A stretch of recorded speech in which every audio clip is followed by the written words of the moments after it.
Bueno, después de los contratiempos que no pueden faltar en conferencias de este tipo, y además siempre nos da un poco de más interés por el asunto, pues ¿Escucha el micrófono? comenzamos. Acercaré todo lo que pueda, ¿de acuerdo? Y así se escucha mejor, ¿no? Muy bien, pues yo agradezco de verdad al señor cura párroco de esta casa, don Juan, su invitación y su presentación en esta noche. Y bueno, espero que os agrade o al menos podáis hacer una idea de lo que supone la búsqueda de otras fuentes a las ya tradicionales que hemos usado siempre para historiar, como solemos decir, el devenir cronológico de nuestra ciudad, de Sanlúcar de Barrameda.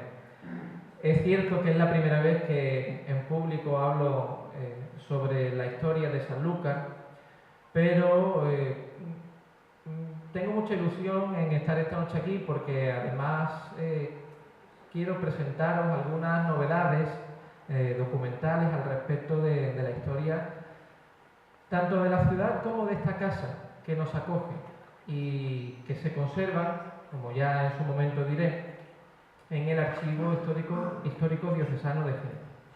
Bien, como se nos ha hecho un poco tarde, para mantener el horario no me dilataré más y os propongo que comencemos nuestra conferencia de esta noche recordando un periodo histórico que a mí personalmente me apasiona y que reconozco que es esclarecedor para conocer lo que supone la historia de nuestra zona, la historia de lo que hoy actualmente podríamos llamar la provincia de Cádiz. Y esa historia comienza, mejor dicho, esa historia para nosotros comienza, puesto que mis antecesores, mis dignos antecesores en la palabra de este ciclo han hablado de ello, comienza en el siglo XIII, cuando de una manera definitiva la corona de Castilla ocupa la zona y se establece el dominio castellano en el territorio y se restaura. De ahí también la importancia de este ciclo que don Juan y algunas instituciones y cofradías de la casa han tenido a bien ofrecer. Se restaura el cristianismo. Eso es un hecho importantísimo que muchas veces, como es lógico, pues en las celebraciones civiles organizadas por los ayuntamientos no se suele dar la importancia que realmente tiene. Así ha ocurrido en Jerez y finalmente la diócesis, ¿verdad?, contribuyó a esa celebración que juntos conmemoramos con la organización de la exposición Limes Fidei, que ha estado abierta hasta principios del mes pasado, diré ya de marzo porque mañana es día 1, hasta principios de marzo, desde el anterior mes de septiembre. Pues bien, en ese siglo XIII al que nos remontamos, tenemos que pensar en primer lugar en una fecha que muchos la conocerán, pero que es clave para iniciar ese recorrido que esta noche vamos a hacer. 1212. Es la batalla de las Navas de Tolosa, a partir de la cual, no, estamos todavía bien en esa imagen, a partir de la cual batalla se va a abrir de una forma diáfana y rápida la reconquista de la zona de la Andalucía occidental y lo que supone el Valle del Guadalquivir. Casi en un abrir y cerrar de ojos, Fernando III, el santo, toma en muy pocos años desde Jaén, luego Córdoba, finalmente Sevilla, 1248, y ante ese avance tan repentino y tan sagaz de las huestes cristianas, los musulmanes y sus reyezuelos que gobernaban las ciudades, en cuanto a los que en la provincia de Cádiz habitaban, tengan presente la provincia de Cádiz como un término actual que yo uso para que nos entendamos todos, no tuvieron sino que capitular ante el reino de Castilla, ante su rey Fernando III, y bueno, concederle el vasallaje que su inferioridad, a todas luces evidente, había de reconocer. Claro, cuando Fernando III muere, su hijo Alfonso X el Sabio sabe muy bien que esas capitulaciones son puro papel mojado, que es otro término actual que podríamos usar, porque la población mudéjar que aún vive en la zona se rebela contra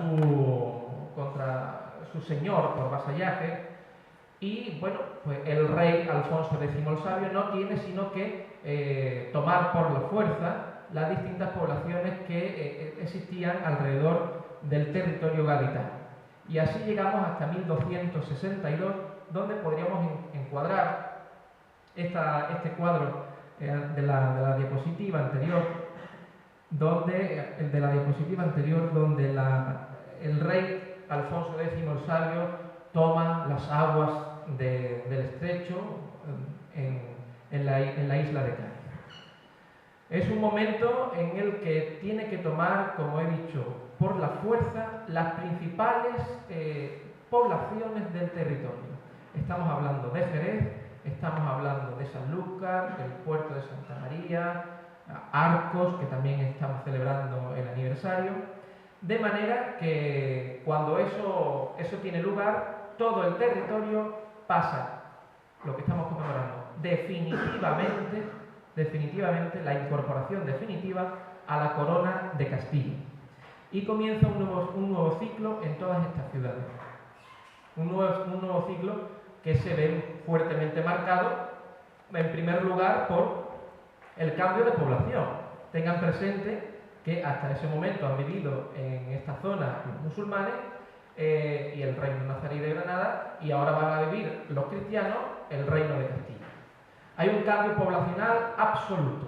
Alfonso X el Sabio expulsa a la población islámica, no extermina, expulsa a la población islámica y a renglón seguido repuebla las ciudades con ciudadanos que provenían de todo el reino de Castilla, incluso de otros lugares de la península ibérica.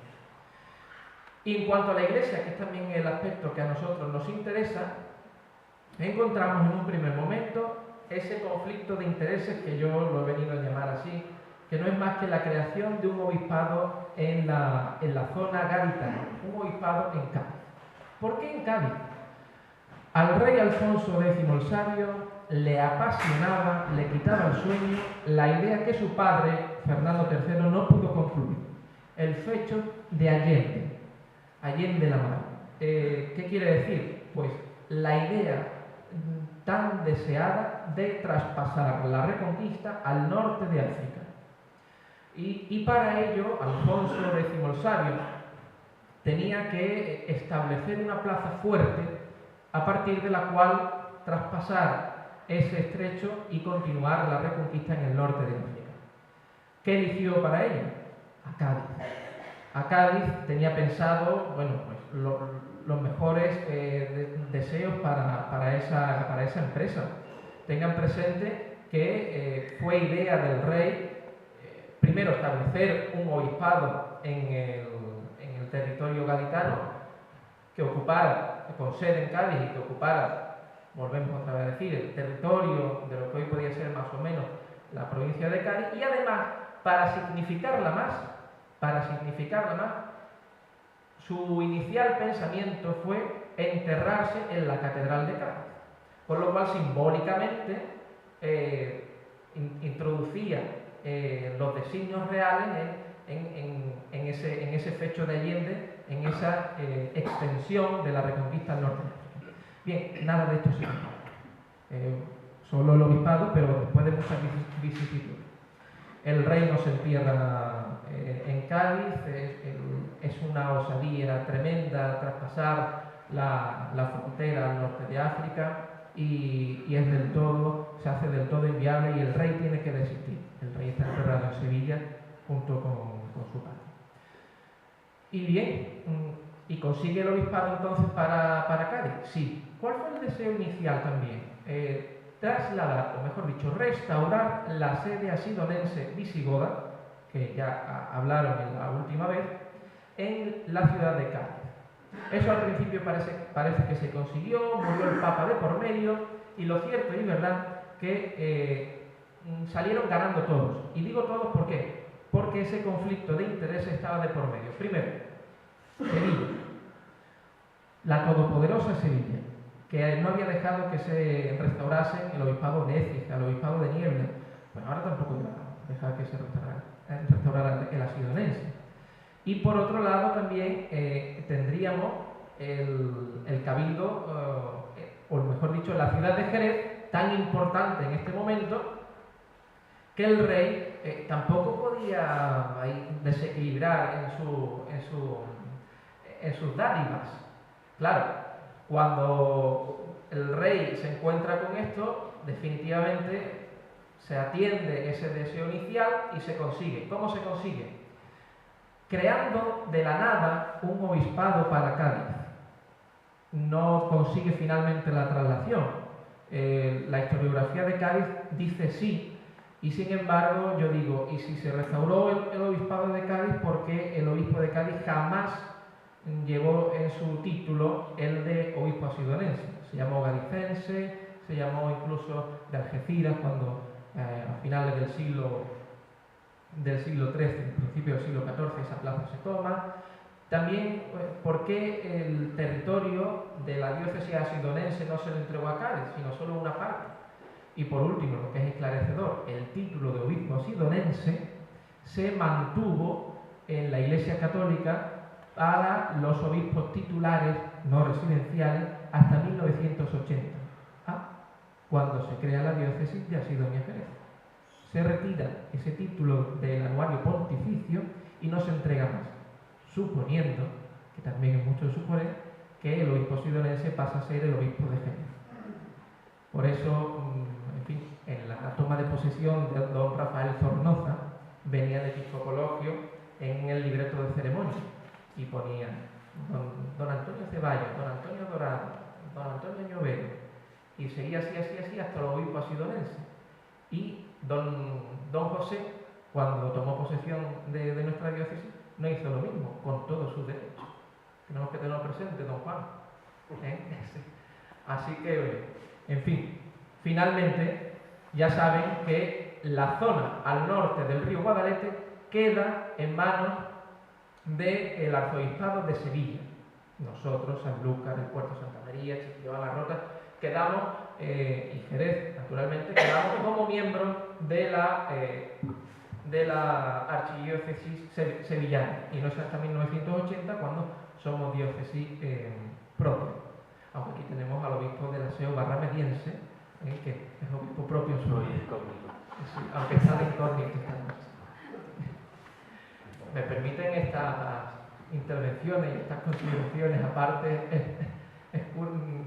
del discurso que tú sabes que lo puedes ver en la TNG, lo que fue no. Bien, pasamos a la siguiente imagen y claro, nos centramos ya en Sanlúcar. Bien, ¿qué era Sanlúcar en este momento? Pues miren ustedes, aunque luego diremos algunas matizaciones. En primer lugar, tenemos que hablar de una figura que es realmente extraordinaria. No descubro nada, ni yo me voy a detener en la figura ni en la historia de la casa ducal que aquí cerca tiene su palacio. Pero Alfonso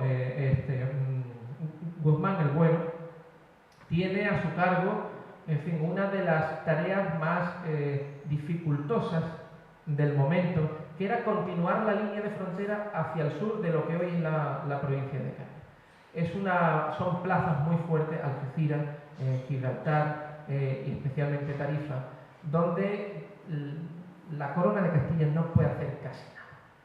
Y bien, en un momento dado sí que entra en dominio castellano y Guzmán el Bueno defiende la plaza con la sangre de su hijo y tiene la representación, y el rey, agradecido pero también deseoso de seguir contando con su ayuda, le ofrece una serie de obsequios territoriales y en primer lugar se hace señor de Sanlúcar y comienza la vida señorial, o mejor dicho, el señorío, la historia del señorío de Sanlúcar que se ha estudiado muy bien y que yo creo que no podría, créanme, no podría decir nada nuevo al respecto.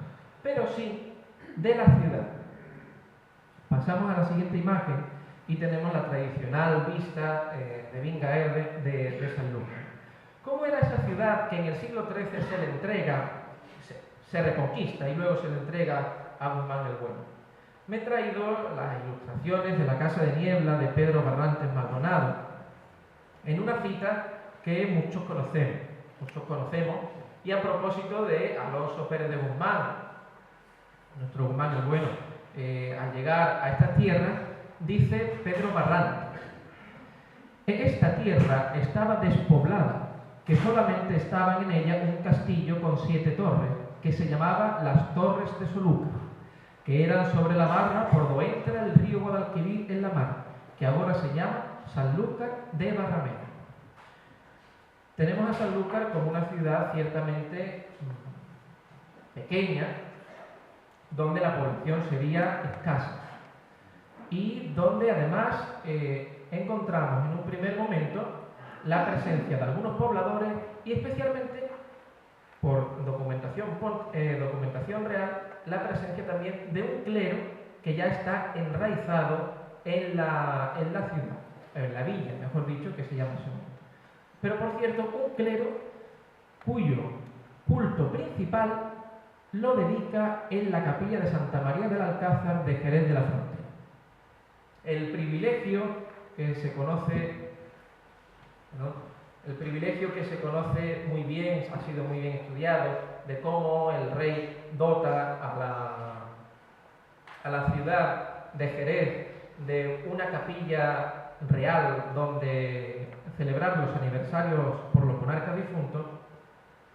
Nos recoge también algunos datos sobre el clero de Sanlúcar, porque ese privilegio se entrega a los clérigos de Jerez y a los clérigos de Sanlúcar, o de Sanlúcar, que dice directamente.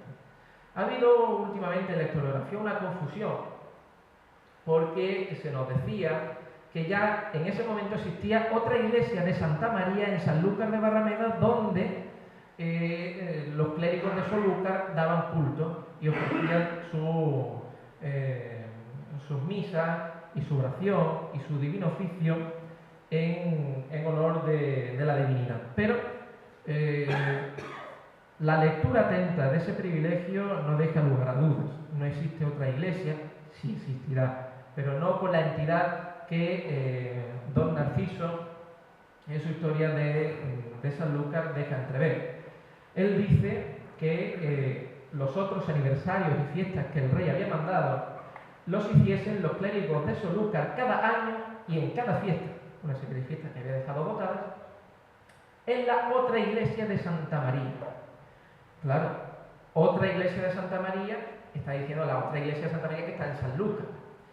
Pero me he mirado el documento que él recoge para poder ver y claro, es una mala transcripción que no deja lugar a dudas luego del significado que ofrece.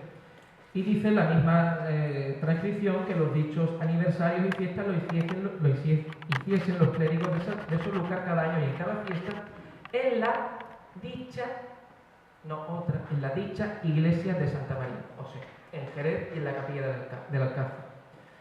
La transcripción es algo deficiente en este sentido, que sobre todo lo reseño porque nos da ocasión de muchas dudas y muchos quebraderos de cabeza. Que existiese aquí una iglesia y un clero afín a ella es indiscutible, pero no con la entidad real que el privilegio quiere ofrecer en ella. ¿Quién rige eclesiásticamente la villa? El vicario. El vicario es una figura destacadísima de los mecanismos de gobierno del arzobispado de Sevilla.